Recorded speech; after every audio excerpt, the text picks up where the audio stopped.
लक्षवेध news network. अचूक वेळ, अचूक बातमी.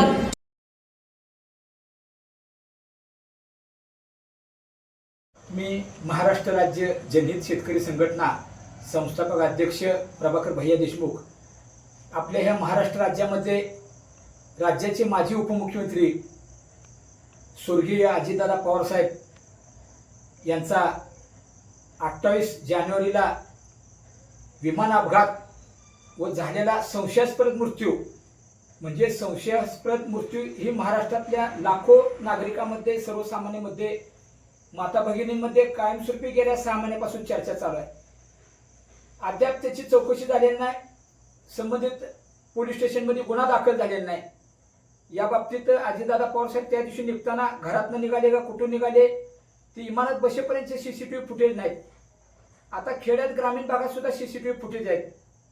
आणि या बाबतीत राज्याचे मुख्यमंत्री कर्तव्यदक्ष देवेंद्रभाऊ फडणवीस साहेबांनी खूप चांगलं नियोजन केलंय. सीबीआय मार्फत चौकशी लावली. परंतु अशोक खराच्या बाबतीत रात्रंदिवस टीव्ही महिना, 1.5 महिना, 2 महिने, 3 महिने तीच दिसत होतं. तिथं एसआयटी मार्फत चौकशी होते.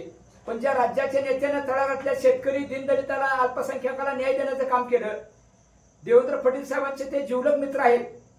फडणवीस साहेबांनी पण यात लक्ष घातलेलं आहे. परंतु विलंब होत आहे.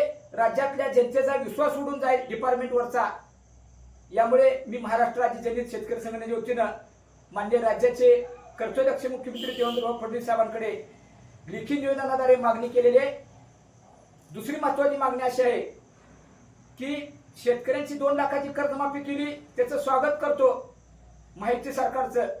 परंतु तुम्ही पंगत वाढायची असेल तर शेतकऱ्यांना, लाखो शेतकऱ्यांना पंक्तीला जेवायला वाढा. सरसकट 2 लाख कर्जमाफी करा.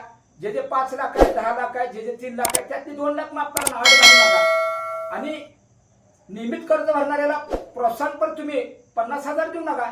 जो थकीत कर्ज आहे त्याचं तो कर्ज थकीत ठेवतोय, प्रयत्न करतोय, जमत नाही. पण जो कष्ट करून अक्षरशः प्रामाणिकपणा ठेवतो बँकेशी, शासनाची, आणि तो कर्ज नियमित भरतो, त्याला 2 लाखच तुम्ही प्रोत्साहनपर दिलं पाहिजे. ही एक मागणी आहे. नेटच्या परीक्षेत पास झालेल्या विद्यार्थ्यांना भविष्यात त्यांना मोफत शिक्षण द्यावं. 63चे डीपी जाळण्याचं प्रमाण वाढलंय. ऍडिशनलच्या डीपीसाठी आमदार खासदारांची पत्र गेलेत, पण निधी नसल्यामुळे रखडत पडलेल्या त्याला मुख्यमंत्र्यांनी स्वतंत्र निधी उभा करावा. पुन्हा माहितीने अक्षरशः 5 महिन्यापासून मनमानी कारभार चालू केलाय. खेड्यापाड्यात इतका त्रास होतोय. आता शाळा चालू झाल्यामुळे अभ्यास करावा लागतोय. रात्री 6 वाजता अंधार पडल्यानंतर सिंगल फेज बंद केली जाते. ती सिंगल फेज 6 ते सकाळी 8 वाजेपर्यंत चालू ठेवावी. 3 पीस लाईट आम्हाला फुल क्षमतेने द्यावी. आणि दुसरी मागणी आहे, या राज्यातल्या शेतकऱ्यांना जबाबदारीनं लक्ष देऊन पीक विमा योजना आहे ती खरीपाची, त्या शेतकऱ्यांना अजून पैसे मिळालेले नाहीत. कुठलीही जाचकट न राहता पीक विम्याचे पैसे माझ्या शेतकऱ्यांनी भरलेत, ती त्वरित खात्यावरती जमा करावेत. अन्यथा 25 तारखेला शनिवारी पहाटेची पूजा आहे आषाढी वारीची.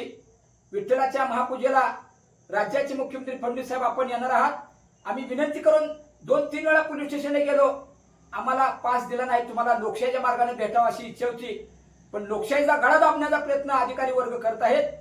यामुळे आम्ही या मागण्यांचा विचार करून तातडीनं आम्हाला बैठक लावावी आणि आषाढी वारीतच आम्हाला भेट देऊन या निवेदनावरची, मागण्यांवरची चर्चा करावी. आणि स्वर्गीय अजितदादा पवारांची जयंती परवा झाली. तुम्ही आता किती दिवस तुम्ही सीबीआय चौकशी लावली, यात प्रामाणिकपणे फडणवीस साहेबांचा प्रयत्न आहे. परंतु साहेब, तुम्ही तिसरा डोळा उघडा. 100% अजितदादा पवारांच्या विमान अपघात कसा झाला, मृत्यूला कोण जबाबदार आहे, संशयास्पद मृत्यू आहे, अनेक बाबी संशयास्पद आहेत, हे सगळ्या महाराष्ट्राला, भारत देशाला कळलंय. त्यामुळे तुम्ही मनावर घ्या. 100% पवार घराणे तर असू द्या, परंतु महाराष्ट्रातल्या लाखो जनतेला न्याय मिळण्यासारखं वाटणार आहे. कारण उद्या त्याला सामान्य लोकांची अवस्था काय होईल. त्यामुळे फडणवीस साहेब, आपण अधिवेशनामध्ये उन्हाळी जाहीर केले की अजितदादांच्या मृत्यूची चौकशी लावण्यासाठी आकाश पाताळ एक करू. ही आग्रही आणि कणखर भूमिका तुमची असल्यामुळे महाराष्ट्रात आज बी कायदा सुव्यवस्था व्यवस्थित आहे. तुमच्या कार्याचं आम्ही स्वागत करतोय. परंतु मुंबईवरून तुम्ही आषाढीच्या पूजेला यायच्या आधी या निवेदनानं पाठवल्याची दखल घ्यावी आणि मागण्याचा मला आदर आहे. तुम्ही तुमच्या जिवलग मित्रासाठी त्यांना न्याय द्यावा. आता जयंती परवा झालेली आहे त्यांची, आणि तसेच इतर मागण्यांचा विचार तातडीने करावा. मुंबईवरून येताच तुम्ही गुन्हा दाखल करण्याचे अजितदादांच्या संदर्भात आदेश द्यावे, सरसकट कर्जमाफी 2 लाखाची करावी.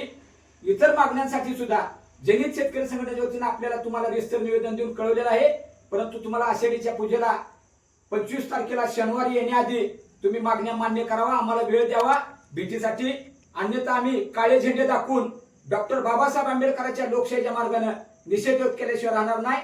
एकतर दिल्लीमध्ये अक्षरशः विद्यार्थ्यांवर, चिमुकल्या मुलींवर अक्षरशः लाठी हल्ला करून अश्रुधूर सोडून मारहाण केलेल्या एका लहान चिमुकल्या मुलीचा मृत्यू झालेला आहे.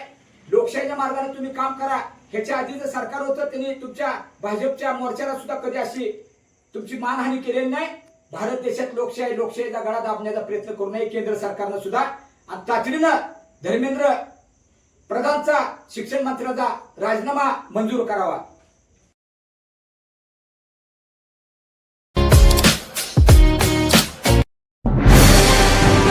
आजच आपल्या लक्षवेध न्यूज नेटवर्क या चॅनलला सबस्क्राईब करा, व्हिडिओला लाईक करा आणि